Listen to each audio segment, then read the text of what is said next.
Hi, I'm Kevin Moen. And I'm Jason Buck, and we're K&J. We would like to give you a market analysis for the last week.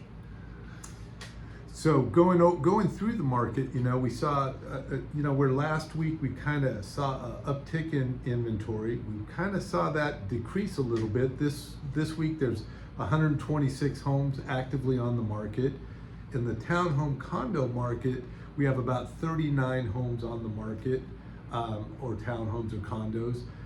With a degree of activity, there's currently 14 condos in escrow, and we had 2 sales last week that closed. Not bad. Yeah. And a condo is a good way to look at getting into the area, getting into the school district.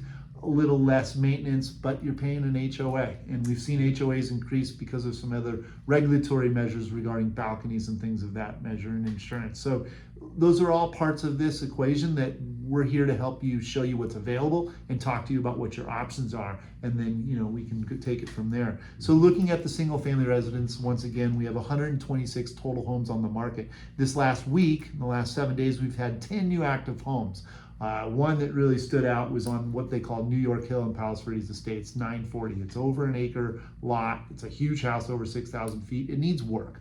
It needs to be updated. But with the other homes on the street starting at 10 and going higher, there's enough room to put money into that and still be below market value. Well, they priced it according to its condition. Yeah. At 7 million plus, it creates an opportunity for somebody. And it's the elite of Palos Verdes Estates in terms of its location and the views and all that. And it has a tennis court and a pool. So it checks a lot of boxes. It just needs someone to personalize it. Right.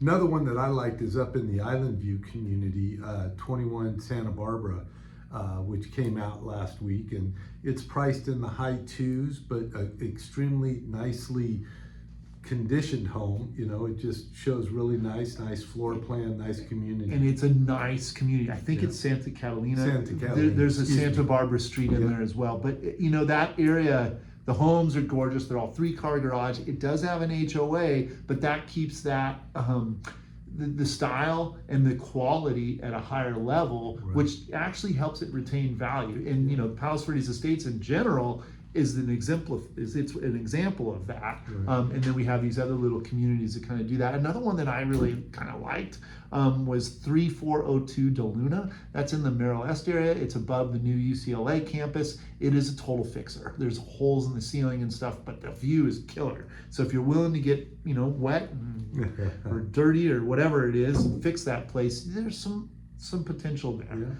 In terms of what's gone into escrow, we had 9 homes go into escrow. One that I thought was pretty incredible was Chelsea. It was a smaller home at like 1,700 feet. It's asking a $1,600 or so per square foot, which is almost a new record. That's up there, but that those homes you can walk to the elementary, to the middle school, to the high school. Lower Lanada Bay is definitely a hot commodity. Well, that's a great example of location will drive pricing as well as condition. They did a great job presenting this house to the market, and it met somebody's criteria and just a great location. The other one I just put into escrow was a listing I had on Lomo in Rancho Palos Verdes. A really dynamic house, fully redone. A little bit of a location objective with being on Hawthorne, but we overcame that. We were on the market for a little bit, and then all of a sudden the market reacted to the quality of the house. Yeah, what they did for the upgrades and the presentation, you did a good job marketing it. You got it to where it needed to be. Another one that was kind of that sold pretty quick. It looked really good. Shorewood. And we brought that out last week and talked about it. It went into escrow this week, and I heard it went over. So there were some people that were interested in that one. We'll follow that later when it actually closes. In terms of what's closed in the last week, we had 12. There was another home on Chelsea that was pretty much a brand new build, and it took a while for that one to sell. That was on before Christmas, and it was a big number, and they came pretty darn close, 3.7. Yeah, that was, once again, I think coming on the market at the end of last year did not help them. No. It was a whole different dynamic. Election year. Yeah. Interest rates were high. A lot going on, and now we're seeing coming into March as our prime selling time period. a whole different dynamics in the market right now. I've been on 4 listing appointments this week, Yeah. so things are really picking up, and we're starting to see, good news and good trends. There was a little bit of a dip in interest rates that came back, but that's probably going to be like that for the next year. We've been talking about interest rate fluctuations for a long time, especially with more of an influence on them coming down, which really hasn't happened. Anytime they've come down, it's been very short-lived and they've gone back up. So for us to hit a sweet spot, if we can get down in that low 6 to high 5 range, the market will react to that. As you get to the high 6 into the 7 range, there's a little bit of hesitation there. So it affects their affordability, which is a personal issue. But the other side of it is when we get into that 6, we're going to be a lot more people interested and eager, and therefore is our prices going to increase? It's likely. Is there going to be more competition and multiple offers? More than likely. We're still seeing multiple offers now. If it's priced right, and that's what it comes down to. And having someone that knows the area and has been doing this for a while really helps you out on both sides. 1, for listing at an accurate price, and 2, for paying a number that is realistic. And both Kevin and I have been doing this over 20 years, where we know the agents involved and we know the market. So what else we got going on? Well, once again, overall, I think we have a very balanced market right now, where we're seeing multiple offers, but we're not seeing 10 offers. No. We're seeing 1 to 3 offers come in on properties that are appropriately priced. So from a selling standpoint, price it right, present it right, and there's a buying market. For buyers, there's still a little bit of lack of inventory, especially when you look at our price levels. The majority of our inventory is over $2.5 million.